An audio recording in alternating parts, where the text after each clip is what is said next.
പിന്നെ ഇതിന്റെ അവസാന നാളുകളാണ്. ഈ ഗവൺമെന്റിന്റെ അവസാന നാളുകളാണ്. ഒരു കാര്യം ഞങ്ങൾ പറയുന്നു, ഈ കേസുകൾ പിൻവലിക്കാൻ നിങ്ങൾ തയ്യാറായില്ല എങ്കിൽ ആ കേസുകളിൽ പ്രതികളായ ഭക്തജനങ്ങൾ വിഷമിക്കേണ്ട. 2026 ഏപ്രിൽ മാസത്തിൽ തെരഞ്ഞെടുപ്പ് നടക്കുമ്പോൾ ഐക്യ ജനാധിപത്യ മുന്നണി 100-ലധികം സീറ്റുമായി അധികാരത്തിൽ വരും. അന്ന് ഞങ്ങൾ അധികാരത്തിൽ വരുമ്പോൾ UDF സർക്കാർ ആദ്യത്തെ മാസം ഈ കേസുകൾ മുഴുവൻ പിൻവലിക്കും. ഞങ്ങളുടെ വാക്കാണ്.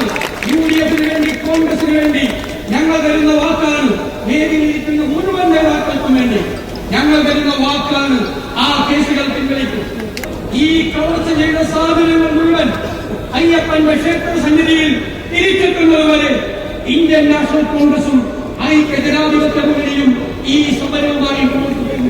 അയ്യപ്പ ഭക്തരുടെ അധികാരം ഉൾക്കൊണ്ടുകൊണ്ട് അവരുടെ ഉത്കണ്ഠ മനസ്സിലേക്കിക്കൊണ്ട് അവരുടെ സങ്കടങ്ങൾ, അവരുടെ കണ്ണുനീര്, അവരുടെ ഭക്തിയിൽ പൊതിഞ്ഞ അവരിട്ട കാണിക്കയിൽ നിന്നുണ്ടാക്കിയ ഈ സമ്പാദ്യം മുഴുവൻ പറ്റുമുതിച്ചുണ്ടാക്കുന്നതിനായ ഈ നിരന്തരമായ നമ്മുടെ പോരാട്ടം തീർച്ചയായും ഞങ്ങൾ മുന്നോട്ട് കൊണ്ടുപോകും. ഒരു സംശയവും വീണ്ടും കക്കാൻ പോയല്ല.